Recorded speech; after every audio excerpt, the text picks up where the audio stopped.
bonjour à toutes. On espère que vous avez passé une bonne rentrée, enfin pour ceux qui avaient une rentrée, enfin, c'est-à-dire pas trop pour moi en l'occurrence. Salut, c'est Vrousty, qui vous accueille pour ce deuxième numéro de Late Night Wrestlers, évidemment le deuxième sous ce nom-là en tout cas. On vous retrouve pour parler de la WWE. Et ce soir, on va dire toutes les bonnes choses pour le business en temps d'activité. Donc on prend une équipe un petit peu réduite, enfin due parfois à des problèmes techniques. Bon, on vous dit tout, donc forcément il y a des petits problèmes décodeurs pour certains et bon, des emplois du temps aussi très surchargés, mais bon, en tout cas il y a un ciment solide.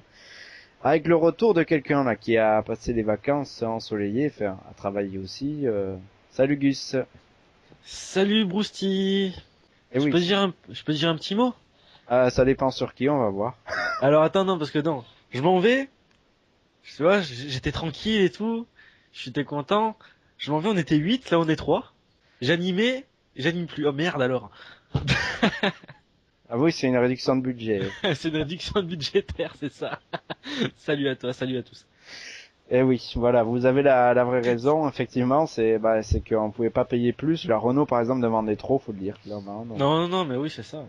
Il demandait 2 paquets de M&M's par Ouais, jour. non, donc, faut Oui, pas salut grand-chose. Vincent au passage. Salut Vincent, ouais. bonjour tout le monde. D'ailleurs, j'ai pas eu mes pépitos ce mois-ci. D'ailleurs, Brousty, ne m'en veux pas si si j'ai des vieux réflexes, hein. Ouais, ça me fait peur là, mais on verra. Je préfère te prévenir à l'avance. Tu vas parler de cul? Il y a Curtis Axel, mais non, sinon, bon. Pardon. Bon, désolé, Si excusez-moi, on mais lançait j'avoue, le- je suis fan de Thierry si on- Moreau sur TPMP, donc c'est Et pour si on lançait le jingle? Oui, le jingle, donc le thème de Night of Champions, tout de suite. I'm gonna be a champion. Yeah, I got what it takes. Risk it all, make my own fate. Yeah, I'm gonna be a champion. All the glory and the fame, jet setting in my own plane. I'm gonna be a champion. Silhouettes in the spotlight, cash falling from the sky. Yeah, I'm gonna be a champion. So all it takes is one night for me to turn around my whole life. Donc, et de retour à la Joe Louis Arena, cette fois-ci, on est quand même allé jusqu'à Detroit, au Michigan, entre l'intro et le jingle, c'est quand même remarquable. On va commencer par le pré-show. Un pré-show que Gus a regardé, je sais. Vincent, t'as regardé? Pas du tout. Pas du tout. Bon, on va faire one-to-one avec Gus alors. Le match à l'affiche, le pré-show durait 30 minutes cette fois-ci, vu que la fois précédente on était habitué à 1 heure, mais là c'est 30 minutes. C'était un tag team tournament match, enfin un autre nom pour désigner plutôt un gauntlet match, pour désigner challenger pour les titres par équipe. Alors il y avait, je retiens mon souffle, les Primetime Players, c'est-à-dire Darren Young et Titus O'Neil, Tons of Funk, Brodus Clay et Tensai, les Usos, Jimmy et Jay, 3NB, Slater, Drew McIntyre, Jinder Mahal n'était pas là, c'était celui qui était exclu. Et les Real Americans de Jack Swagger et Antonio Cesaro. Et les vainqueurs au bout du compte de ce match d'élimination, c'était les Primetime Players, des Sans vainqueurs. surprise. Ah, sans surprise, tiens. Ah, pourquoi sans Ah surprise? bah, avec tout le pataquès qu'ils font parce que Darren Young il a dit qu'il était pédé, c'est pas étonnant, hein. Oui, bon. C'est direct, hein, mais bon. Oui, oui, c'est vrai qu'il faut préciser, c'est vrai que peu de temps après SummerSlam, il a révélé effectivement son homosexualité. Le premier catcheur en activité à l'a révélé. Depuis, c'est vrai qu'il y a quand même eu, ils étaient habitués à beaucoup de défaites et surtout ils étaient heal et maintenant Tiens d'ailleurs, il y a avec beaucoup de victoires. en parlant de coming out, faut vraiment que Dolph Ziggler le fasse pour qu'il monte un petit peu parce que ses t-shirts, ça commence à plus faire, ça le fait plus, ces t-shirts moulants, il fait vraiment pédé le mec. Faut qu'il dise qu'il est pédé pour qu'il redevienne champion du monde en fait, c'est ça. Oui, bah Ça clash. non, non. Non, après je sais pas, c'est vrai que bon, après ils font du bon travail et c'est sûr que Ah oui, j'en non. connais au Canada qui a dû être content sur le coup MP parce que c'est un fan inconditionnel Oui. de la première heure, mais sinon bah moi perso j'attendais plus les Usos parce que bon il me semblait qu'ils avaient un petit peu droit à une revanche face à Seth Rollins et Roman Reigns, mais bon le paradoxe c'est qu'elle va vraiment arriver cette revanche maintenant. Oui. Non mais tu sais pourquoi ils ont pas eu la revanche avant? Non. Non. Désolé pour les homosexuels, mais Darren Young a fait son coming out. C'est tout. Non mais c'est vrai. C'est vrai, non mais attends, mais Darren Young aurait pas fait son coming out. Il serait aujourd'hui dans le même état qu'ils étaient le mois dernier, c'est-à-dire au fin fond de la carte où ils apparaissaient pas. Oui, non, après, Non, après, il y a aucun truc, moi perso, peace and love, comme qui dirait l'autre, et donc, Non, mais Gus a pas tort, parce qu'avant Darren Young, on le voyait jamais, et là, Arrow, il gagnait des Ouais, voilà, victoires là, le à Torchon Nowhere ouais, contre voilà. Cesaro, quoi. Là, le mec, il devient cheaté comme pas possible, quoi. Je vous rappelle quand même que le type, il y a 3 ans, je vous rappelle ce qu'il faisait. Il s'est fait éliminer par Daniel Bryan dans un match 7 contre 7 à un bout de 45 secondes par un certain Daniel Bryan. oui, le fameux Voilà ce match, qu'il faisait. de Voilà la ce qu'il- Nexus à SummerSlam, oui. c'est ça, voilà ce qu'il faisait le type il y a 3 ans. Bah, il était à Nexus quand même, donc ouais. Oui, non, il Même était ce dans la match, il Nexus, a rien mais foutu, c'était hein. vraiment le maillon Bien. faible. Oui, voilà, oui. C'était vraiment le maillon faible. Et sinon, le match en lui-même, tu as pensé quoi? Ben, en fait, j'ai des gros soucis, on va dire, de connexion. Hein. Je te disais que ma Ah connexion, oui, merci. donc j'ai pas pu Oui, voir tout le match jusqu'à que je repasse sur ma télé. Donc en fait, ce que j'en ai pensé de ce match, eh ben, c'est que c'était pas terrible. On sentait que c'était sûr à 100% que les PTP allaient gagner pour moi. Mais sinon, franchement, le match d'ouverture, on aurait pu avoir mieux parce que les 3MB contre les Tons of Funk, c'est-à-dire les deux équipes dont on se branle carrément les couilles, qui ont débuté le match, ça donnait pas envie de regarder la suite, quoi. Et bon, après, ça va, on est parti sur un Uso contre les Real Americans. Mais bon, c'est sûr que les Primetime Players allaient gagner, quoi. Pourtant, sur le papier, les favoris, c'était plutôt des types comme Jack Swagger, qui était challenger encore au titre World American. Ouais, World Heavyweight, pardon. C'est une connerie, j'ai dit World American à cause de ce que dit Vincent sur le chat, mais En même temps, c'est le Real American, donc. voilà, c'est les réels américains. All American D'ailleurs, American. c'est ça. non, mais tout ça pour dire que bon, sur le papier, c'était bien sûr les réels américains qui devaient l'emporter, mais bon, storylinement parlant, obligatoirement, ça aurait dû être, ça a été les Primetime Players qui surfent un petit peu sur la vague du coming out, quoi. Pour le moment, enfin pour moi, ça vient que de ça. Ça vient vraiment que de ça. Oui, bon, Parce c'est vrai. que, C'est vrai que je dis ça, pas parce que c'est vrai qu'on essayait de trouver d'autres Attention, raisons, mais c'est vrai que ouais, il y a deux Attention, équipes qui auraient dû leur passer devant, c'est vrai, mais. j'ai rien contre les homosexuels, mais bon, il y a peut-être des gens qui auraient peut-être dû passer avant les Primetime Players pour moi dans ce combat-là. Et je me pose une question, là, tout de suite. Est-ce que la 2 ne fait pas gagner Darren Young parce qu'ils ont peur d'avoir un petit peu des articles pas très gentils envers eux si ils partent tout le temps et qu'on dit voilà je ce qu'ils pense sont. pas. Non, je Ou alors que ils surfent sur la popularité. je pense que la WWE est au-dessus de ça et que oui, ils surfent plutôt sur le. Bah, c'est-à-dire qu'aux Sur l'occasion, États-Unis, le coming out, il est devenu un peu monnaie courante parce qu'il y a Ouais, un c'est devenu- skateur américain qui l'a fait la NBA, bah, il a été applaudi par tout le monde, même Obama. Donc voilà, à mon avis, c'est très bien vu en fait aux États-Unis. Mais c'est vrai que quand il y a eu le coming out de Darren Young, il y avait même 20minutes.fr qui avait fait un article dessus. Donc Oui, beaucoup de trucs en France qui ont rien à voir avec le catch l'ont fait. Donc ouais. Mhm. Pourquoi ça a dépassé le cadre Oui. et ça fait une pub pour la WWE dont Vince McMahon, ma foi, a pris plaisir quand même. Mine de Bah rien. oui, bah ça fait toujours une bonne pub après de dire que j'ai un PD qui travaille pour moi. Ouais. Donc le match a duré 11 minutes 14 et moi, je dirais un mot rapide. En fait, je me suis bien emmerdé. Le gros problème, c'est qu'il n'y avait pas de notion par équipe. C'était 1, puis 1, puis 1, puis 1, puis 1. J'ai vu aucune combinaison par équipe. Ça m'a quand même ennuyé ça. Bah, en fait, il aurait peut-être fallu voir un Fatal 4-Way peut-être plutôt. On aurait peut-être plus de plaisir à voir ce combat, je trouve. Bah oui, Plutôt c'est qu'un sûr. tag team tournament. Après les pré-shows, on en attend assez peu en général, même s'il y en a eu des bons récemment. Mais bon. Oui, il y en a eu des bons, ça je dis pas le contraire, mais bon, celui-là, on va vite l'oublier. Et ouais. Bon, et sinon, le petit point panel du jour, les invités, c'était Booker T, Alex Riley et Santino Marella. Voilà. Alex Riley qui n'est plus catcheur est devenu commentateur. Ouais. Et Santino qui avait fait son retour la semaine juste avant. Voilà. Ouais, le lundi juste avant où il avait battu qui déjà? Antonio Cesaro. Et Antonio ensuite, il avait Cesaro. battu Damien Sandow. Donc, ouais. Oula, Voilà. futur champion du monde. Et ouais.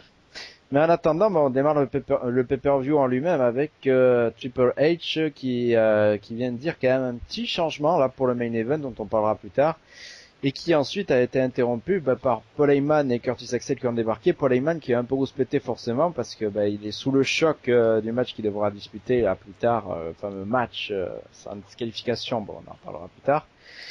Bah du coup ça s'est un peu asticoté. Curtis Axel a osé répondre à Triple H et du coup Triple H pardon s'est dit que bah Night of Champions tous les titres sont défendus d'habitude. Bah, sauf que là il n'y avait pas le titre intercontinental. Bah ça y est il l'a fait donc et devinez qui s'est frotté à Curtis Axel, c'est évidemment Kofi Kingston, celui qui est toujours là dès qu'il y a un titre intercontinental ou un titre des États-Unis qui passe.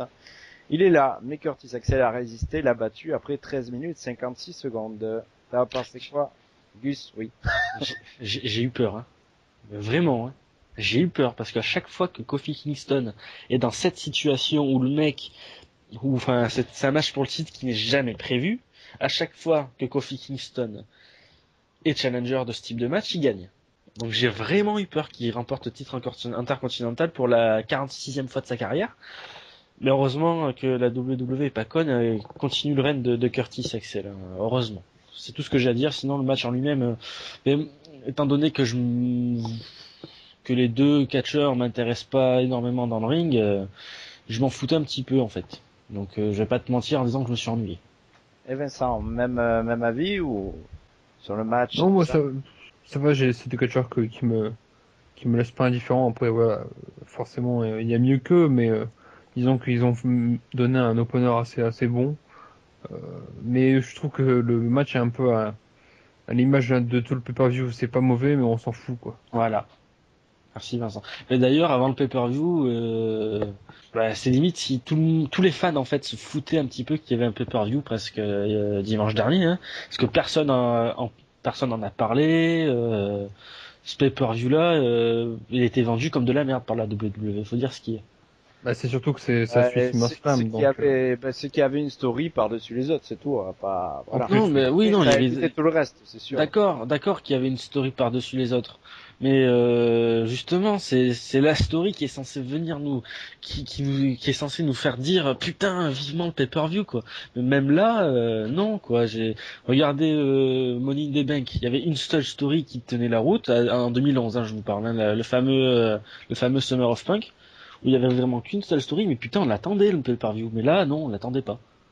Ouais, non, mais tu veux pas comparer, c'est pas la même situation. Puis en plus, bah si, c'est à peu près la même chose, parce que bon, si tu regardes bien, là, c'est un petit peu... ah non, parce que les deux t'as quand même les deux matchs de l'échelle qui donnent envie d'en voir le plus. D'accord, mais là, t'es un petit peu en plein milieu du Summer of Brian, quand même.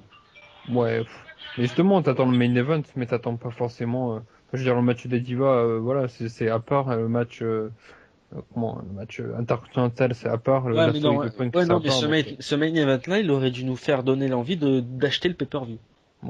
Ouais, non. Mais enfin, après, c'est un pay-per-view qui suit SummerSlam, donc c'est toujours difficile. C'est comme les Capital Punishment ou les Over the Limit, c'est toujours difficile de garder l'attention des fans après un gros oui, et le pire, c'est que là, je crois, on n'y est pas encore arrivé, donc on évoquera, je pense, ces pay-per-view suivants, qui Battleground. Il y a Ryback en affiche, arrête. Oui. Oh, bah, on verra plus tard, attention. Et pour revenir au match, moi perso, moi j'ai bien aimé parce que moi j'aime bien Curtis Axel déjà à l'époque où était Michael McGillicuddy, même avant, même quand c'est toi, c'est toi. Il a de bonnes qualités, celui-ci, ouais. Mais il a prouvé qu'il matchait bien et puis j'ai l'impression que cette soirée est destinée à le faire monter mine de rien parce qu'un match de 14 minutes comme ça, en sachant qu'il a encore Punk à se coltiner après, c'est quand même pas mal. On se demande ce qui peut se passer d'ailleurs après. Ça laisse pas mal de possibilités ouvertes. Et puis, Kofi Kingston, c'est un des grands matcheurs de la WWE, mais bon, après, on le sait que lui, à différence d'autres, il sait que matcher le reste, malheureusement, il a trop de lacunes pour monter plus haut, donc, c'est logique. Après, voilà. Et puis, il débarque comme un chien dans un jeu de qui, donc il pouvait pas avoir le titre, honnêtement. C'est vrai que moi aussi, j'y ai presque cru, mais bon, quand même, ça aurait été un peu abusé. Puis, ça aurait trop affaibli, en fait, avant le match contre Punk, je trouve, donc, le résultat est logique, quoi. Voilà. Ouais, justement, ça l'aurait peut-être affaibli, mais ça aurait peut-être pu faire sortir ses doigts du cul dans le combat. En storyline parlant, je te parle. Il a trop perdu, je crois, mais voilà. Mais Vincent voulait dire quelque chose.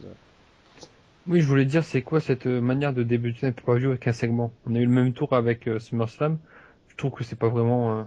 on a besoin de mettre un segment aussi long. Triple H, en même temps, on le voit en ouverture des Raw, des SmackDown, c'est pareil, il fait l'ouverture, donc en général, quoi. Donc voilà. On est dans l'omniprésence. Je trouve que c'est 10 minutes de perdu. Et puis en plus, là, Triple H était un petit peu dans un rôle de face en disant à Heyman, non, tu vas monter dans le ring, tu vas porter tes couilles. Alors, je n'ai pas trouvé ça très, très intéressant et très très utile. Ben, en fait, le problème, c'est que le président, enfin, entre guillemets, le chef, le chef est jamais heal ou il est jamais face, il est surtout twinner. Bon, là, surtout, il est forcément heal avec tout ce qui se passe autour de Daniel Bryan, ça c'est clair et net.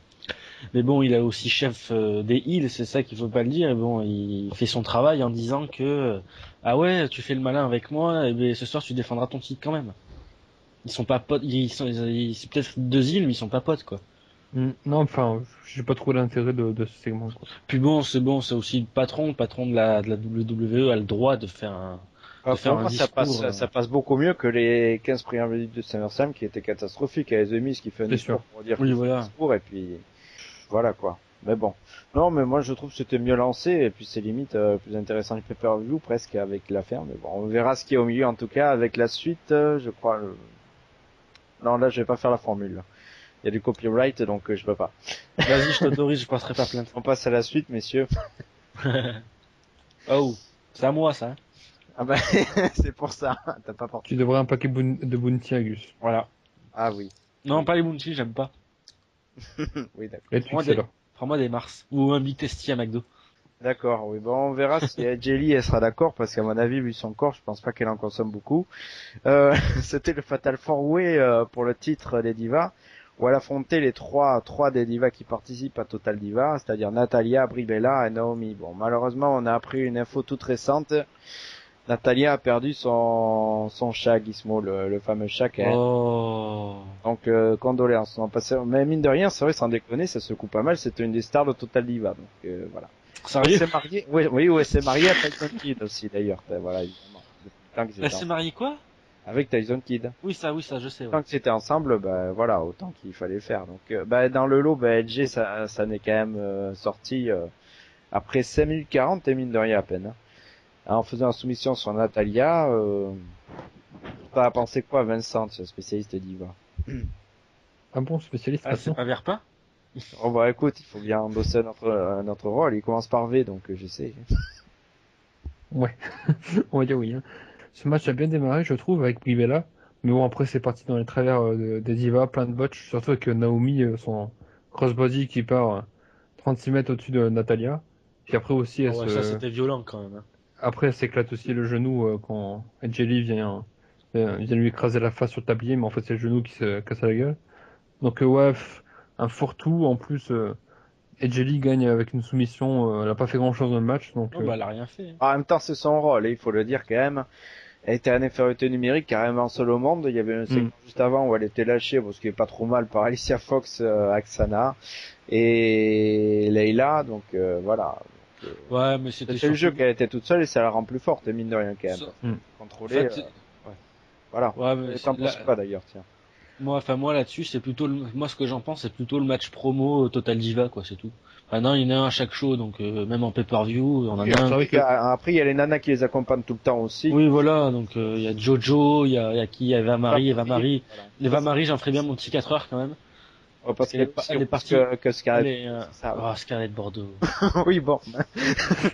On développe. ah, mais c'est vrai que par exemple, une catcheuse comme Kathleen qui fait pas partie du programme, on la voit jamais, quoi. Alors que c'était la précédente championne, quoi. Tant mieux, non? Oui, d'accord. Oui, non, c'est sûr. Tant mieux. Bon, après, le match était meilleur que ceux qu'on voit à Raw, mais après, ça vaut pas un match pay-per-view, quoi. Bon, après, les ça. divas, vu la place qu'ils ont, bon, on leur demande rarement de faire quelque chose de vraiment d'exceptionnel. Donc, voilà. Mm. Et puis, Edge, C'est ça. elle est meilleure à 1 contre 1, donc, Ouais, moi j'attends quand même avec impatience les affrontements en Page et Gilly. Hein. ouais, bon, ça c'est sûr. Oui, la championne diva NXT, vous précisez bien sûr, à ceux qui suivent NXT. Bon, faut pas vous en vouloir. Mais, oh là là, oui, de suite, oui. Non, c'est pas DDP, hein, c'est bien Paige, de la famille Knight, la fameuse famille, La famille Glenn. anglaise, ouais. évidemment.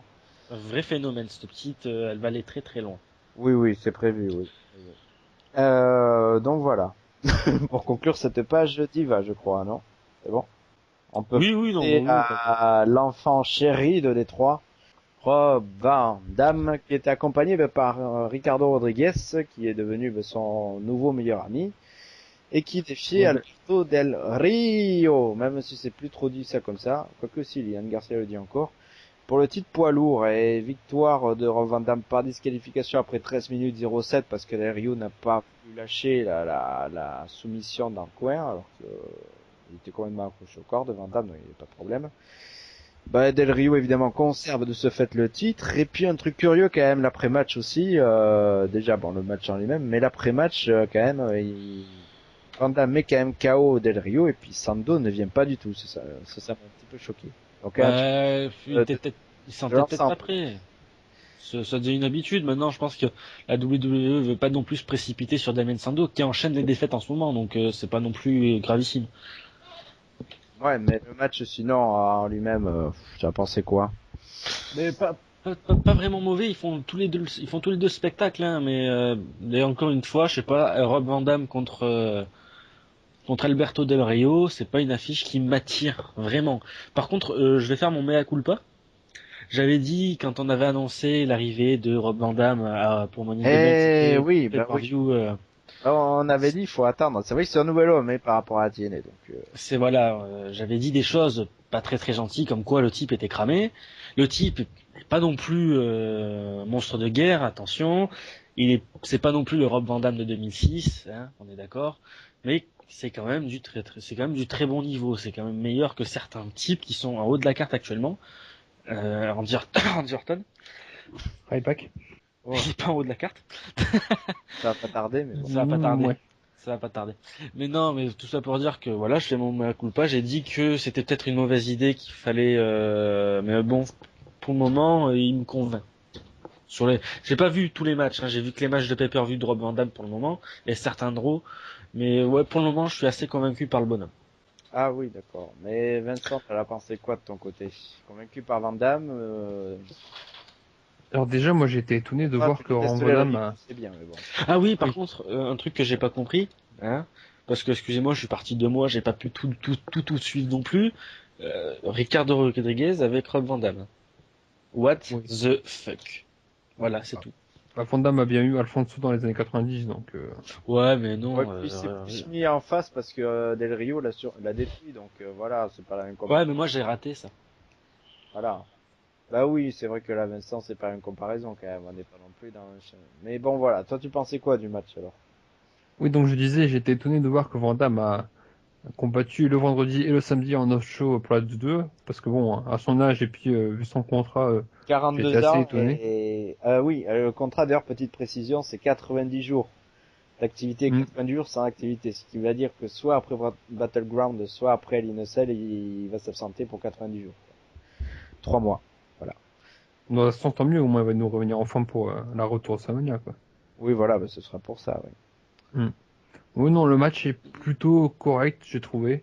Après, un peu à l'image du pay-per-view, je vais encore le dire, on s'en fout, quoi. Et le match est pas mauvais. Pour un pay-per-view, ça va, mais il n'y a rien d'exceptionnel, quoi. Il y a quelques bons mouvements, ça va encore, mais c'est la routine pour les deux, quoi. Ouais, mais c'est vrai que moi aussi, le rythme était, il a commencé fort, mais ensuite il a descendu progressivement en fait, et puis c'est devenu un peu plus mou ensuite. Mais j'ai l'impression que c'est plus une baisse de rythme de Van Damme sur le coup, parce que Rio, bah, pour moi, c'est un des meilleurs matcheurs à WWE. Je sais que par ici, certains vont contester, mais pour moi, c'est un avis personnel. Oui, c'est un bon matcheur, mais le mec m'intéresse pas. Pour revenir vite fait sur le contrat de Rob Van Damme, je trouve que c'est une excellente idée de faire partir 3 mois juste avant de commencer le retour WrestleMania. Faut pas le cramer non plus, le bonhomme. Hein. Faut pas le cramer de suite. Là, il montre qu'il est à ce niveau-là. À mon avis, il sera challenger pour le titre poids lourd à WrestleMania et il pourra peut-être même gagner le titre à ce moment-là. S'il remporte un titre, c'est pas sûr. Hein. Mais à mon avis, ça va se passer comme ça. Le type est revenu pour, à mon avis, avoir un title shot pour WrestleMania. C'est pour ça qu'il est revenu. Bon, après, dans l'immédiat, il aura la revanche à Battleground, vu que là, avec la disqualification, forcément, il aura le rematch, mais voilà. Mais c'est normal, non? Oui. Ça va être, voilà. Et après, on passera à autre chose. Mais bon, le titre poids lourd, comme d'habitude, toujours dans les Ten Wars, toujours pareil. Ben ça, c'est depuis que les deux choses s'unissent, quoi. Le titre poids lourd, il est passé comme, il a limite autant de valeur qu'un titre US, en fait, maintenant. Oui, remarque, il passe avant le titre US. Oui, il passe avant, Dans le pay-per-view, il passe avant. Donc, après tout. Oui, c'est vrai. Voilà, petite donc commentaire d'un autre intervenant parce que Grégory Gourdou qui a écrit sur le Facebook de Westos Radio, on va le remercier parce qu'il a fait une analyse très très complète et son avis sur Del Rio contre Van Damme, c'est bon match en plus, chacun a eu sa période de domination, encore de bons moves de la part de RVD qui confirme son retour en forme à WWE. Fin de match prévisible avec Del Rio qui joue à disqualification et donc on aura sûrement le droit à un rematch sans disqualification au prochain pay-per-view. Dans 2 semaines maintenant, oui, déjà. Bon voilà, oui, c'était un peu voilà. Donc c'est un peu tout le monde a le même avis là, donc Merci à Grégory pour son avis et n'hésitez pas aussi à envoyer vos avis à chaque fois, à chaque pay-per-view ou sur oui, voilà. sur les grosses infos par mail. Slam, ça faisait plaisir. Il y avait beaucoup n'hésite. Ouais. C'est vrai que j'ai pu suivre ça sur Facebook. En effet, vous étiez nombreux cet été. On vous en remercie. N'hésitez pas aussi dire vos pensées sur Raw. C'est pas parce qu'on poste pas forcément quelque chose. C'est pas parce qu'on poste pas quelque chose sur la page Facebook que vous n'avez pas le droit de dire ce que vous pensez sur un show. Attention, vous pouvez même nous parler de pay-per-view indépendant si vous avez envie d'en parler. On vous empêche pas. Au contraire, faites-le, ça nous encourage. Ah oui, c'est vrai. Bah oui, sur le mur, tranquillement, oui. Ça, y a pas de souci. Et donc, on va passer à la suite. La suite, oui. La suite, oui, c'est un match entre The Miz, celui qui était le Lost de SummerSlam, et qui, sans jeu de mots, est un peu perdu justement. Il affrontait Fandango, toujours accompagné par Summer Rae bien sûr. Il a gagné après 7 minutes 39, sans grand suspense, et puis je crois qu'un peu tout le monde s'en moqué forcément. Une rivalité qui traîne beaucoup et qui a continué à travers un dance-off assez complètement tragique que j'ai eu le malheur de voir, mais voilà. Pas SmackDown, voilà pourquoi je ne regarde pas SmackDown. Après sinon, le match, il est relativement correct par rapport à sa présence, parce que Fandango, voilà quoi. Les Miz, forcément, là, en plus, on le sait qu'après, le lendemain en Raw, il est complètement mis au repos. Alors, lui, il est complètement dans le trou, comme on dit. Ouais, mais il bide, hein. Il bide. J'ai pas d'avis sur le match parce que c'était ma post pipi. Ouais, comme beaucoup. Alors, Vincent. Voilà. Oui, parce que les divas, c'était trop rapide pour que je fasse ma post pipi. Non, Fandango fait ce qu'il peut. Après le Miz, j'avais déjà du mal quand il était heal, alors en face encore plus, surtout depuis qu'il fait plus son host avec ses Miss TV et à SummerSlam que son rôle de catcheur. Donc un match... ça fait longtemps qu'on n'a pas vu un Miss TV, c'est pas plus mal. Le dernier c'était avec Edge, je crois. Non. Il n'y en a pas eu un avec ah non, c'était avec Daniel Bryan et Randy Orton, je crois. Ouais, voilà, c'est ça. Ouais. Mais ça date, c'est vrai que ils ont tué aussi le concept en le faisant à tous les shows, donc c'est aussi un truc. Ah oui, il y en avait même un main event. Donc, il y avait une overdose du Miz, donc là aussi c'était dans ce genre-là, quoi. Toujours sa gueule et moins sur le ring, alors que il avait montré les progrès à une époque et forcément depuis, non. Mais sinon, t'as pensé autre chose du match éventuellement, Fandango, tout ça. J'avoue que je vois pas l'intérêt de faire un match entre les deux de 8 minutes, alors que on aurait pu en donner on aurait pu donner un peu plus de temps au main event ou un autre match important, quoi. Donc oui. Ah, il y avait un autre match important que le main event. Par exemple, je sais pas moi, le match, 2-3 minutes en plus pour le match US, tu peux toujours rééquilibrer les forces, quoi. Ou par équipe éventuellement, quoique vu. Non, c'est bon. Non, vu c'était les PTP, quoi. Tu peux pas mettre un match de 20 minutes avec le PTP, mais non, mais voilà, je vois pas l'intérêt d'entretenir cette rivalité, mais pourquoi pas. Mais voilà, ouais. Bon, de toute façon, je pense qu'on va pas trop s'attarder non plus sur ce match qui n'avait pas vraiment de réel intérêt et qui va pas non plus changer le futur de la WWE dans les médias. Hein. C'est rien contre ces deux catcheurs, mais enfin bon, en l'occurrence, voilà. Donc on peut passer sans problème à un match qui va faire beaucoup parler, d'ailleurs qui a fait beaucoup réagir quelqu'un sur Facebook. Là, je vais vous en parler dans quelques instants. C'était le fameux match sans disqualification parce que Paul Heyman a un petit peu rouspété là lors du pré-show à Brad Maddox. Il lui a dit, moi je peux très bien être disqualifié par l'arbitre si je lui en mets une, et puis comme ça CM Punk peut pas me toucher sinon je porte plainte. Et du coup Maddox a dit pour le business on va faire sans disqualification. Dans le match à élimination, ce qui fait que CM Punk a éliminé Curtis Axel par soumission. Ensuite il a bien martyrisé Paul Heyman au point de le ligoter et tout ça, c'était rigolo, de le menotter. C'était sans rappeler aussi ce qui s'était passé les semaines précédentes à Raw. Et oui, mais ouais, bah oui, en plus, oui, c'est vrai. Mais ça, on l'attendait, évidemment, bien sûr. Oui. Bon, ce qu'on attendait, Oui, si, on l'attendait. Bien. On l'attendait, monsieur. attendez. Non, j'avoue que l'homme qui allait aider Ayman, faut être honnête, oui. Tout le monde s'y attendait, honnêtement. Enfin, vous donnerez peut-être votre avis après, quand vous écouterez le podcast, mais bon, voir débarquer Ryback, c'était pas forcément, Si, c'était une bonne idée, monsieur. non, c'était pas forcément illogique, j'ai dit, voilà, c'est tout. Et il a aidé donc et défoncé CM Punk qui est un peu blessé d'ailleurs. Le match a duré 15 minutes 22 au total. Victoire donc de Paul Heyman en fait, qui tel un poisson a été glissé sur CM Punk et puis ensuite se retrouve en chaise roulante. Mais avant d'avoir les avis, un avis très très passionné de Sébastien qui n'est pas là ce soir évidemment le podcast. Il a dit à l'instant où j'ai vu comment la table était positionnée, j'étais sûr qu'Ryback allait intervenir pour exploser CM Punk à travers. Mais contrairement à beaucoup de monde, je trouve que l'association Ryback-Heyman est vraiment une bonne idée. Ryback, avec un manager de qualité comme Paul Heyman, peut vraiment trouver le supplément qui lui manquait pour en faire un vrai main eventer heel. L'association me plaît beaucoup. Ceux qui sont déçus de ce choix ont trop lu les rumeurs sur Internet. Voilà. Donc, Vincent, t'as pensé quoi éventuellement de cet avis de Sébastien, si t'es du même avis, et du match en général? Bon, j'avoue que l'intervention de Ryback, je l'attendais pas forcément. Enfin, je savais que ça allait pas se terminer clean forcément, parce que voir une victoire de Punk facilement contre Curtis Axel, ça aurait pas été très bon pour la popularité de Curtis Axel. Mais j'avoue que j'en entendais pas grand-chose de ce match, et puis finalement, ça a été plutôt bon, grâce à Punk et aussi grâce à Axel. Et je trouve que c'est un match plutôt bon pour ce pour les attentes qu'on en avait, quoi. Ah, toi, t'avais les attentes assez basses alors. Oui, bah, Punk donne toujours de bonnes Oui, bon après c'est prestations, vrai mais j'avoue que dans un match comme ça, handicap, bon, c'était pas Oui. forcément. Ah, c'est vrai que Curtis Axel, en plus, sachant qu'en plus, il avait fait près d'un quart d'heure au début du show. Oui, en c'est plus. pas évident, ouais. C'est pas la configuration qu'on préfère, quoi. Ouais, mais bon, petit avis de Grégory Gourdou, donc, qui a dit match agréable à suivre avec un Punk encore une fois à la hauteur de l'événement. J'aime bien comment il joue à le public. Axel s'est plutôt bien débrouillé aussi dans le ring, sachant que ce fut son deuxième match de la soirée. Heyman joue encore très bien son rôle comme d'hab. Et il attend un nouveau Paul Heyman guy venant encore de NXT, mais finalement, il attendait, je veux dire plutôt un Paul Heyman guy Ça venant. aurait dû être Sylvester Lefort, le Paul Heyman guy. Mais finalement, Ryback devrait être la bonne solution pour le relancer en haut de la carte, puis le diriger pourquoi pas vers un titre poids lourd. À mon avis, il y en a qui va frétiller quand il entend tout ça, là, tous ces avis. Ah, le main event, c'est Gus. Ouh là là. Il y a un an d'ailleurs, jour pour jour, il était Quasiment, ouais. Il affrontait CM Punk déjà. Hein.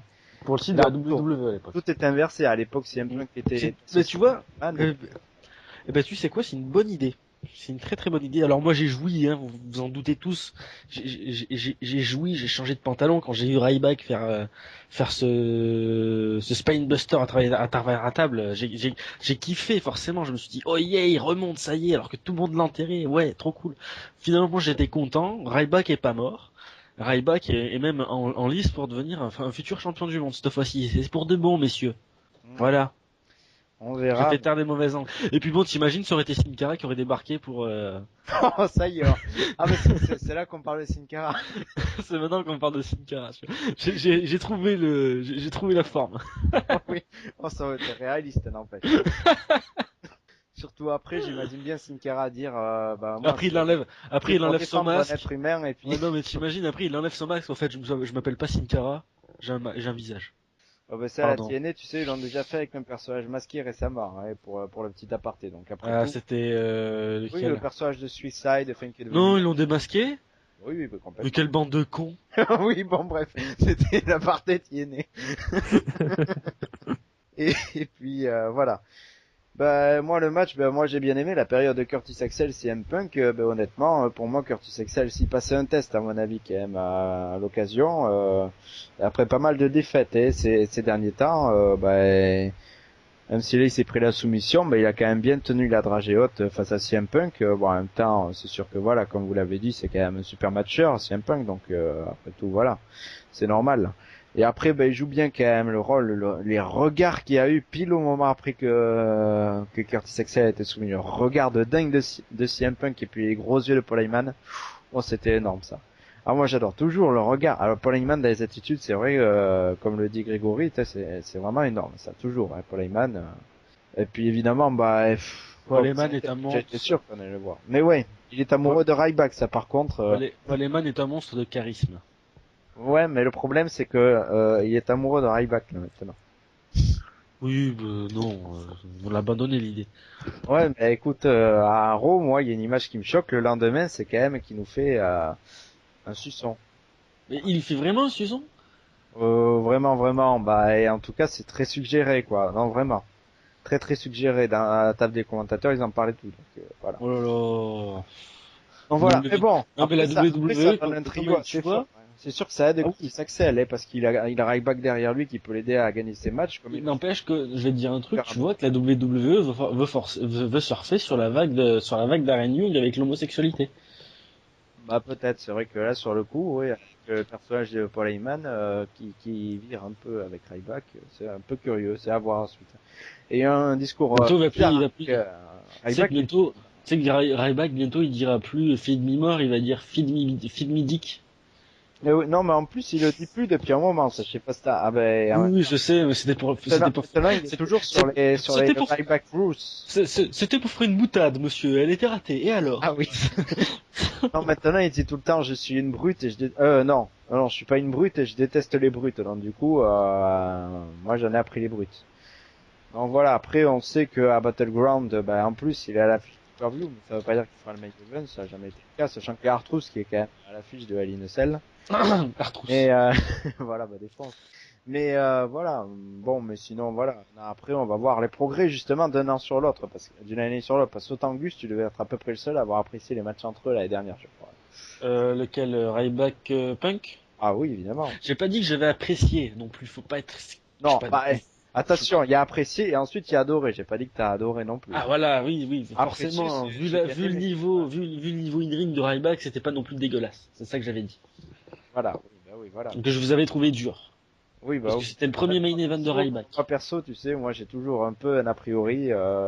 J'attends de voir encore. J'ai jamais vu disputer encore un vrai match. Voilà. Attends, putain, les matchs continus, arrête. Ouais.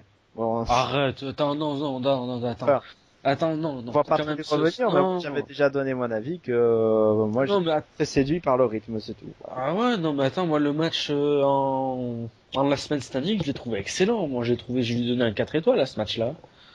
Oui, bon après c'est des avis personnels. Ah, moi, ce match-là, en tout cas, je l'ai trouvé excellent. Pas parce que c'est Ryback.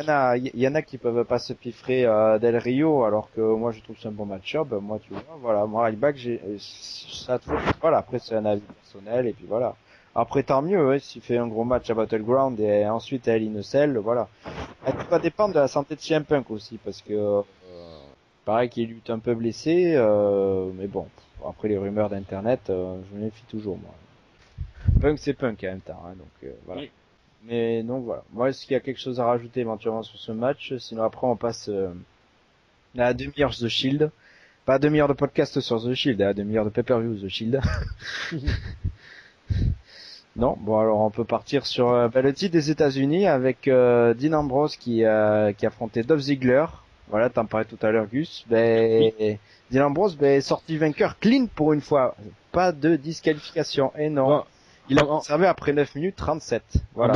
En même temps, Dolph Ziggler, il est tellement dans un état de merde en ce moment que forcément, Dean Ambrose pouvait gagner que clean ce match-là. Bah ouais, non, et puis Dean Ambrose quand même il est mis assez fort parce que depuis que The Shield est rentré dans la coalition Triple H, D'ailleurs, ils servent à quoi dans la coalition Triple H? les enforceurs, c'est-à-dire Ouais, donc ils servent à rien. c'est quoi, ouais. Les chaînes gardes quoi, voilà. Ouais, donc ils servent à rien, c'est ce que je dis. Oh ça dépend, hein, faut voir. Non, parce qu'il y a personne pour le moment, il y a personne qui ose venir. Bah, La justement, personne, ouais, voilà. il est denté, donc voilà. Ah ouais, mais non, mais tu veux c'est qui vienne aider Brian? Zack Ryder? Ah oui, merde, ça fait long. Non, mais il y en a d'autres. Bon, on en parlera tout à l'heure, mais il y en a plein d'autres qui peuvent. Oui, bah oui, du coup, oui. Mais ça va annoncer pour les Survivor Series, ça c'est sûr. Oui, voilà. Mais bon, moi je suis pas. J'aurais préféré qu'on en fasse autre chose de The Shield. Tu vois, pas en pas en chien de garde comme ça. The Shield, c'est vrai qu'ils dansent un peu au milieu parce qu'ils les ont fait longtemps invaincus, tout ça, qui battaient tout le monde. Depuis maintenant, ils perdent souvent des matchs d'ailleurs. Et même le lendemain, Ambrose avait perdu contre Ziggler, donc on sait pas trop même où ça veut aller entre les deux, parce que limite si Ziggler va pas avoir un rematch du coup pour le titre US, alors qu'il a perdu clean là. Bon, ils ont déjà fait ça il y a pas longtemps avec d'autres titres, donc Oui. je me dis Même avec le titre WWE, ils l'ont déjà fait encore ça. patiner entre les deux, voilà pour le titre US. Après le match, il est correct, mais moi j'attendais sensiblement beaucoup plus. Compte tenu des forces en présence, Ziggler excellent matcheur, Ambrose aussi qui tient très bien, et puis dans les attitudes aussi, mais là, le rythme était pas terrible, j'ai trouvé. Pas très très rythmé, j'ai trouvé. C'était pas un sentiment Non, assez bizarre. J'ai l'impression qu'ils Ouais. donnent pas tout, donc c'est pour ça peut-être qu'ils doivent un combat revanche. Ouais, non, mais moi, ce qui m'embête, ça reste quand même le cas Ziggler, quoi, parce que bon, comme j'ai dit tout à l'heure, hein, faut vraiment qu'il fasse un coming out pour s'il veut revenir au top, parce que pour le moment, Après, je sais pas. Oui, sur le c'est pas papier, comme dit Renault sur le Ziggler, c'est chat, vrai Ziggler que Ambrose, c'est un dream non, match, mais quoi. Ziggler en plus, il a eu ce que il a peut-être eu du mal à avoir avant, c'est-à-dire les réactions de la foule tout le temps derrière lui. Voilà, il a ce qu'il faut quoi pour monter. Donc ouais. Ouais, mais il ouvre trop sa gueule. Ouais, peut-être aussi, mais après on est Il dans ouvre trop sa gueule. on Il est ouvre dans trop le sa gueule. préfab ou pas, je sais pas, mais bon, c'est à voir. Mais bon. Je sais pas ce que t'en penses, Vincent, du cas Ziggler et du match. En parlant de la foule, elle était bien merdique ce soir-là, mais bon. Les trois, c'est pas non plus connu énorme, hein. En plus ils sont en faillite, alors voilà. Bon, enfin, ça, c'est pas c'est pas Ah, parce que d'aujourd'hui, juste ça, avant, en enfin. fait, je te le dis, ils étaient en train de pleurer parce ils venaient de payer beaucoup trop d'impôts, donc tu vois, les fans n'étaient pas trop là pour crier. Bon, ouais, enfin bon. Non, moi, je vous trouve un peu dur sur le match, il est pas si mauvais que ça. Après, c'est sûr que, vu que c'est Ouais. Ambrose contre Moi, Ziggler, je on le en juge très entend beaucoup moyen, plus, perso. mais, non, moi, j'ai bien aimé quand même, il y a un bon petit rythme, c'est loin d'être mauvais, quoi. Mais bon, après, c'est sûr que quand c'est Ziggler et Ambrose, que c'est les deux meilleurs vendeurs de la 2, forcément, on en attend plus, quoi. Mais je trouve que c'est un match qui est pas si mal que ça, quoi. Eh oui, bon, Gus dit sur le papier, c'est vrai, ça peut être du main event. D'ailleurs, à l'avenir, ce serait pas à cracher dessus et à monter. Et d'ailleurs, Grégory Bourdou, mixe vos deux réactions en fait, parce qu'il dit bon petit match entre les deux lutteurs, là, ce que t'as dit Vincent. Ambrose qui gagne enfin sans une intervention de ses potes, mais franchement Ziggler n'avait rien à faire dans ce match. Un dépush total pour le show-off. La WWE n'aime pas ceux qui parlent beaucoup, comme disait Gus. Donc voilà, c'est bien, il a tout regroupé comme ça. Une synthèse générale. C'était une synthèse, ouais, voilà. J'allais dire. Et merci encore d'ailleurs pour cette réaction, ma foi, bien complète du coup. Donc on peut passer à la suite, je pense toujours à The Shield sans transition. Au moins le truc pratique, c'est qu'ils ont même pas besoin de déclencher spécialement une intro spéciale, parce qu'à chaque fois les matchs s'enchaînent. C'est-à-dire que les deux, ils viennent féliciter la Roman Reigns et Seth Rollins, ils viennent féliciter Dean Ambrose, et du coup ils attendent leur match. Et là, pour être par équipe, ils ont affronté du coup les Primetime Players, c'est-à-dire Darren Young et Titus O'Neil. Ils les ont battus après 6 minutes 59 secondes. Voilà, donc qu'en as-tu pensé, Vincent? Je trouve qu'il y avait pas mal de botches dans ce match. J'ai pas trop aimé le rythme. Les PTP sont encore assez limités pour moi, même s'ils sont plus over qu'à une certaine époque. Mais non, c'est un match à éviter. Bah ouais, moi j'ai pas trop à en dire grand-chose parce que c'était un match basique qu'on aurait pu voir à Raw. Déjà la longueur est pas énorme, donc voilà, et puis le résultat était couru d'avance, bien sûr. Je sais pas ce que t'en penses, Gus. Bah, tu vois, comme quoi être PD, ça fait pas remporter des titres. C'est tout ce que j'ai à dire. Bon, c'est pas là que c'est immédiat, c'est sûr. Et voilà. Bon, mais sur ça, on va passer au main event. Non, avec... bon, pour dire quand même, si les Primetime Players auraient gagné, ça aurait été injuste quand même pour The Shield. Voilà, c'est tout. Oui, un peu, ça aurait été bizarre, oui, très très bizarre. Enfin, donc on peut passer au main event pour le titre de la WWE entre Randy Orton et On l'a pas Daniel déjà Bryan. fait? Ah non, c'est Vincent qui l'a Non, d'ailleurs, je crois qu'il va enchaîner sur le match ensuite. Et la victoire de Daniel Bryan. Yes, yes, yes, après 17 minutes. Qu'est-ce que j'ai bandé, moi, quand j'ai vu ça, mais qu'est-ce que j'ai Avec, débandé le lendemain, putain. un compte rapide, on y viendra après sur l'après-match, mais le match en lui-même, Vincent. J'ai trouvé que pour un main event, on aurait pu avoir beaucoup mieux, quoi. Bordel de merde. Le match, je le trouve assez court. Après, est-ce qu'ils ont voulu faire un match pas trop long pour nous mettre un gros bon match à Battleground? Si c'est ça, je trouve que c'est pas une bonne idée. En plus, en cours de show, il y a Randy Orton qui vient voir Triple H qui dit mais pourquoi tu ne veux pas d'intervention de ce Shield ou de Big Show, j'ai perdu mon titre. Et Triple H répond, je veux que tu me montres que on a bien fait de te choisir comme le visage de la 2. Et moi, je trouve que le match est pas spécialement bon. La fin me dérange pas, puisqu'il y a il y a un segment qui suit à Raw qui met le titre vacant, ce qui est assez logique. Donc, j'en attendais plus, j'attendais un match plus long. Orton, je trouve qu'il a pas encore retrouvé son niveau de 2009, où il était super en top heel.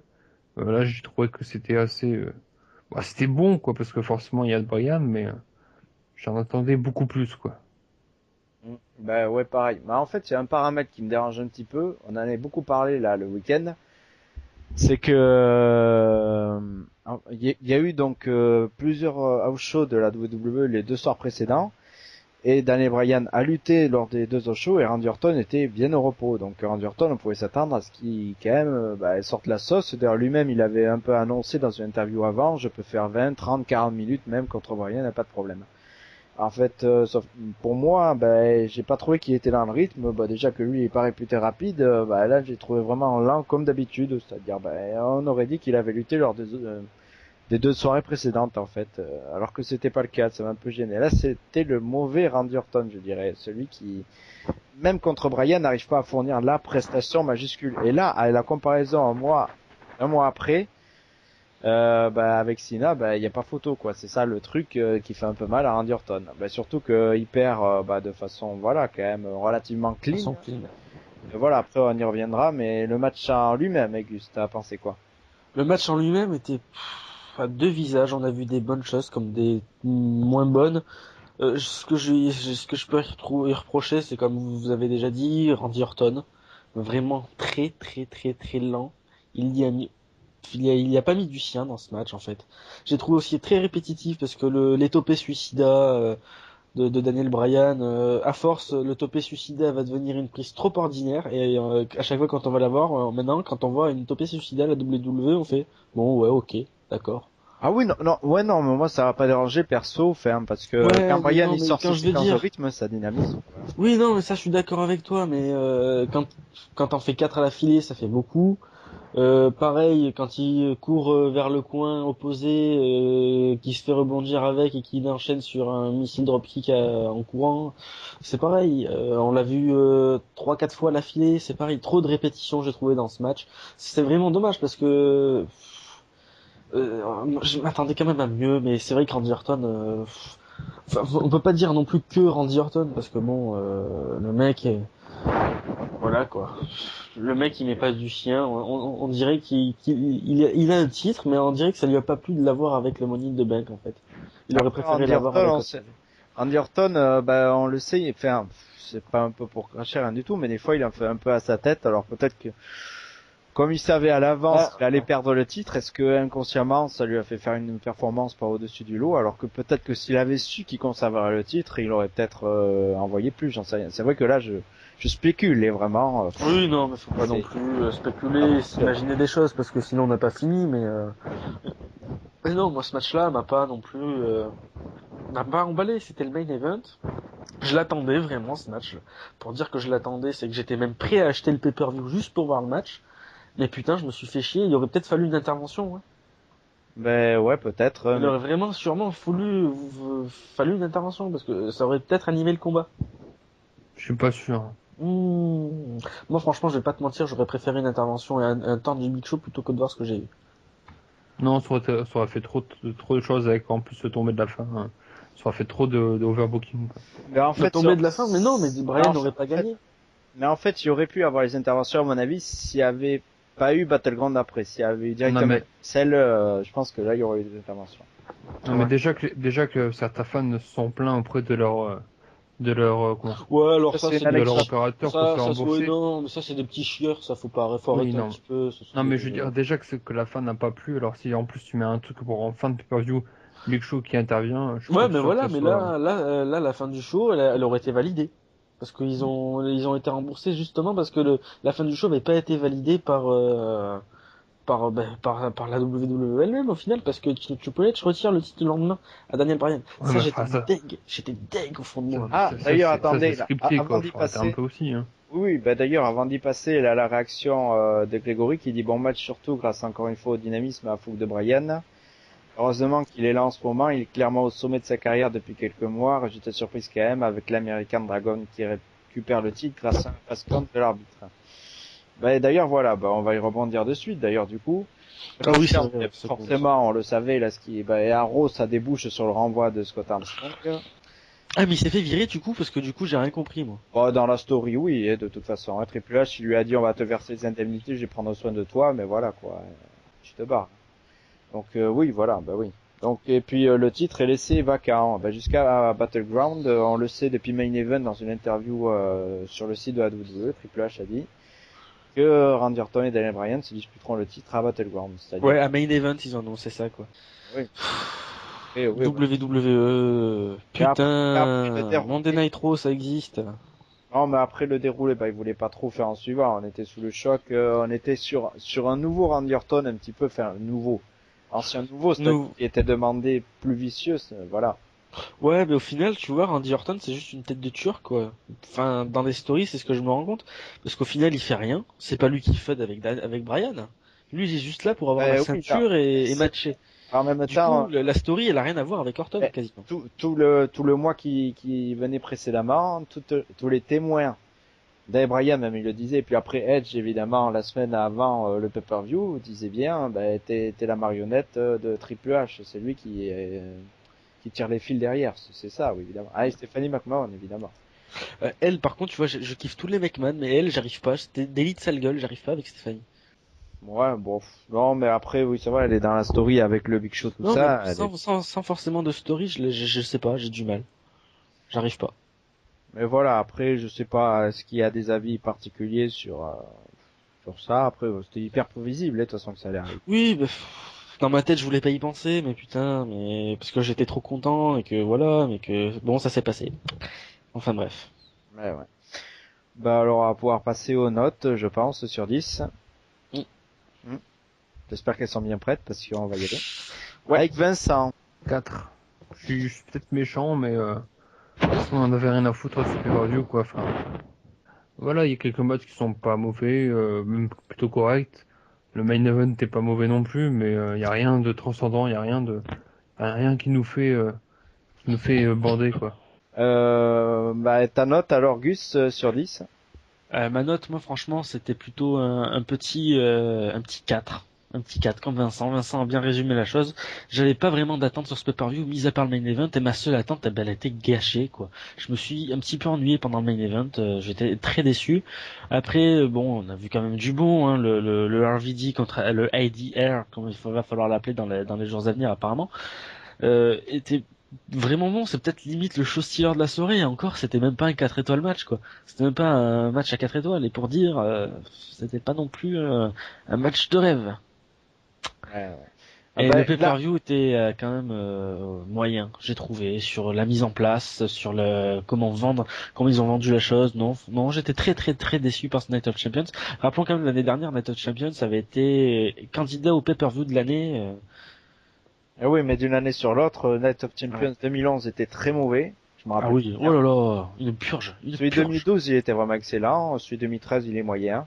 Ben, moi, perso, d'ailleurs, je vais y mettre un 5. C'est historique, parce que d'habitude, c'est moi qui note le moins bien, là, depuis quelques temps. Là, c'est moi qui, parce que j'étais pas là. C'était parce que j'étais parti, ça. Oui, c'est vrai. Ça s'était remarqué. Peut-être par rapport, c'est vrai, oui, j'étais seul au monde. Et du coup, ouais, 5, parce que, ça restait correct, hein. C'était pas très enflammé, c'est sûr, zéro surprise, mais bon, disons que allez, je prime la qualité in-ring, moi c'est toujours ce qui m'intéresse dans un pay-per-view. Après, il y a le sel, c'est sûr qu'il manque, on est très très en dessous de SummerSlam, il n'y a pas photo, faut mieux pas comparer d'ailleurs un pay-per-view très indépendant en général de notre, donc à partir de là, je trouve logique. Un petit avis de Grégory encore, là, qui lui a trouvé ce pay-per-view en dessous des deux derniers, avec des résultats. Avec les résultats de celui-ci, cela promet encore de belles choses pour la suite. Malgré tout, le pay-per-view au Battleground arrive déjà dans 2 semaines et ça sent les rematchs et le réchauffé. Le Hell in a Cell en fin de mois prochain va être beaucoup plus intéressant. Il se projette déjà pas mal sur le prochain numéro qu'on fera. Alors la moyenne, elle est de 4,33. Ouf, c'est 2 fois moins que SummerSlam. Ouais, mais en même temps, c'était 2 fois moins, c'était quand même 2 fois moins. Mais t'imagines le truc quand même, je suis parti avec dans la tête, je suis parti avec Payback, qui était bien mauvais, quand même, faut le rappeler. Et je reviens avec Night of Champions, qui est aussi, quand même, assez mauvais. Bon, alors, à la prochaine. Merde! Ah, ciao. Donc, le pire, c'est que les pay-per-view de cet été étaient bons, quoi. Mais écoute, tu reviendras après WrestleMania, je pense. C'est ça. Mais voilà, bon, ben, quand même, on conclut, c'est sûr, sur une note très très moyenne, On peut même conclure maintenant, on a déjà parlé de Sin Cara, donc Oui, voilà. Ah, si, allez. Un petit truc, allez, je te laisse Gus, la minute violon, Ted DiBiase. Oh, je suis revenu de vacances. Je suis revenu du Gros du Roi le jour, 1 heure après que j'arrive chez moi, je me connecte à Internet. J'ai vu une news sur www.com. Il va pas prolonger.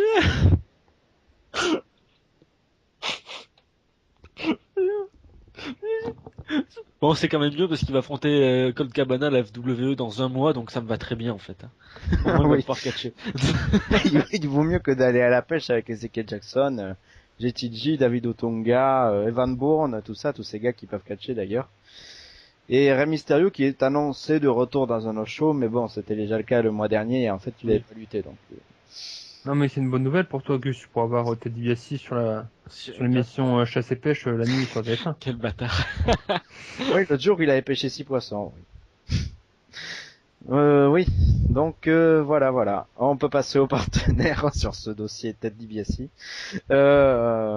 Avec la Well, là. Tiens, je vais commencer par la Well. Gus, t'as quelques précisions à apporter, je pense. Oui. D'ailleurs, vous pouvez toujours vous inscrire sur le site www.wrestlingevolutionleague.com. D'ailleurs, si vous voulez participer à l'IFED, ce sont les derniers mois de l'IFED. Donc, s'ils vous acceptent encore, chose que je ne suis pas sûr, hein, parce que c'est la fin de saison et qu'ils sont en grande pompe pour préparer la saison 6. Saison 6 qui ne sera plus exclusivement sur WWE 2K14. Attention, parce qu'il y aura de la nouveauté, beaucoup de nouveautés dans cette saison 6. Vous aurez donc le choix entre faire beaucoup de parties, donc une section vraiment basée IFED sur WWE 2K14, ça ne change pas. Il y aura des tournois FIFA 14. Et attention, parce que ça c'est la grosse nouveauté qui arrivera le 1er octobre sur PS3 et sur Xbox Live. Parce qu'ils vont ouvrir le mode online du nouveau jeu GTA V. Ce qu'ils veulent faire aussi, ce serait faire un gang Wrestling Evolution League. Et ils misent aussi beaucoup là-dessus. Donc voilà, ce qu'il faut savoir, c'est qu'aujourd'hui la WEL n'est plus exclusif à WWE 2K14. D'accord, ouais. Ah ben d'ailleurs, en parlant du jeu, il va sortir officiellement le 29 octobre. Qui sortira le 1er novembre, j'ai vu moi. Ah, moi j'ai vu 29. Donc, Je vais aller vérifier. Après, il y a 29 aux Le 29, USA. c'est aux États-Unis, voilà. Voilà, Donc, 29 aux c'est chez nous. Mais je c'est pense qu'il y a 30 moyen de novembre, l'avoir le je- 29 parce que parfois il y a des Oui, magasins oui, comme oui. ça qui proposent 1 ou 2 jours avant la sortie, donc c'est possible. Oui, non, mais c'est toujours, même ceux qui précommandent, généralement, ça arrive qu'ils reçoivent 3 jours avant, donc c'est pas... Oui, voilà, c'est pour ça le 29 à mon avis, ça me semble une date. de Oui, lancement. voilà, c'est possible qu'il y en ait un qui est le 29, c'est même fort probable, j'ai envie de te dire, hein, donc c'est pas gênant. Mais bon, d'ici là, on vous le rappellera, pardon, parce que il y aura d'autres. Oui, d'ailleurs, ouais, il y aura encore 2 pay-per-view, je crois, dans l'ouverture de la Eh oui. saison 6. Eh Donc oui. là, c'est juste un petit avant-goût. On essaiera d'avoir un membre du staff du forum Wrestling Evolution League pour qu'il vous donne un peu plus de précision quand même. Parce Eh que oui. je ne suis Un pas numéro non plus dans les petits papiers. Dans 3 semaines maintenant, voilà. Ouais. Mais on va poursuivre la liste des partenaires avec FN Lutte, Catch Asylum, Instant Catch. Alors avec Vincent, on a commenté un match seulement de Night of Champions. C'était le match entre Randy Orton et Daniel Bryan. Donc voilà, n'hésitez pas à suivre Instant Catch sur Facebook et Twitter. Voilà. Sur Dailymotion aussi. Oui, Ça, vous oui, la il chaîne. faut Dailymotion, abonner à bien sa sûr. chaîne. Ouais. Abonnez-vous à ma chaîne aussi. Oui, voilà, chacun ses chaînes. Oui. Juste tirer du Vox Catch. Comme ça D'ailleurs, te on va fait parler une sans transition, de la chaîne YouTube de Westos Radio, bien sûr. Vous pouvez nous écouter, vous pouvez nous retrouver sur archive.org. Vous pouvez nous joindre soit sur le compte Facebook Westos Radio officiel, entre parenthèses. Donc réagir sur le mur ou nous envoyer des mails. Ça, on attend avec impatience quelques petits mails éventuellement. Oh, ça nous fait plaisir des mails. C'est en privé, donc c'est très bien même, mais voilà. Avec un minuscule, westosradio@gmail.com. Ouais, suivez-nous aussi sur Twitter, hein, tous les comptes Twitter Oui. Westos Radio aussi, vous avez le droit, hein, c'est pas interdit. Et pour finir la liste des partenaires, il y a Catch Asylum, Révolte. T'as quand même... de Kevin. Oui, Révolte de Kevin, t'as quand même oublié Vox Et- Catch. oui, bien sûr. Non, mais je T'as termine. oublié Vox Catch. Attention. Non, non, justement, c'est le meilleur pour la fin parce que il y a quand même une review à lire aussi écrite par Darren, donc voilà. Vous voulez me voir parler de la CW. Vox Catch, bien sûr. Ah bah oui, ça faut suivre sur Facebook et Twitter aussi. Voilà. Donc voilà, je pense que j'ai rien oublié, des partenaires. Et niveau rendez-vous, il y aura un podcast. Dans 3 semaines, on l'a dit il y Calculé. a 30 secondes. Ah, mais j'étais en train de calculer que juste avant, on sortira Vintage Wessels consacré à Bound for Glory. Voilà, c'est dans le carton. Et ouais, ce sera une bonne semaine, hein, parce que ensuite, justement, on vous retrouvera cette semaine-là. Ce sera aux alentours du 15 octobre. On Ça vous- sera pour mon anniversaire, le 15 octobre. Oui, bon anniversaire. Oui, bon, on verra. Et justement, on vous retrouvera pour Battleground. Et ensuite, il y aura un numéro spécial TNA sur Bound for Glory. Et ensuite, 3 semaines après, Hell in a Cell. Comme quoi, Faudra pas oublier aussi le mois de novembre. casser les oreilles. Hein. Le mois de novembre aussi sera chargé en actualité pour nous parce qu'on fêtera nos 3 ans. Et ce sera mon anniversaire. Voilà. Donc, Bon anniversaire! oui, chacun son truc. Donc voilà, un programme copieux. N'hésitez pas à réagir à ce podcast sur tous les forums sociaux, tout ça, et sur Wessels bien sûr, quand le forum marche. Et on vous retrouve donc dans les prochaines semaines qui seront très denses en actualité. À ciao. Ciao, salut à tous! Bisous. Bisous, Zoubi!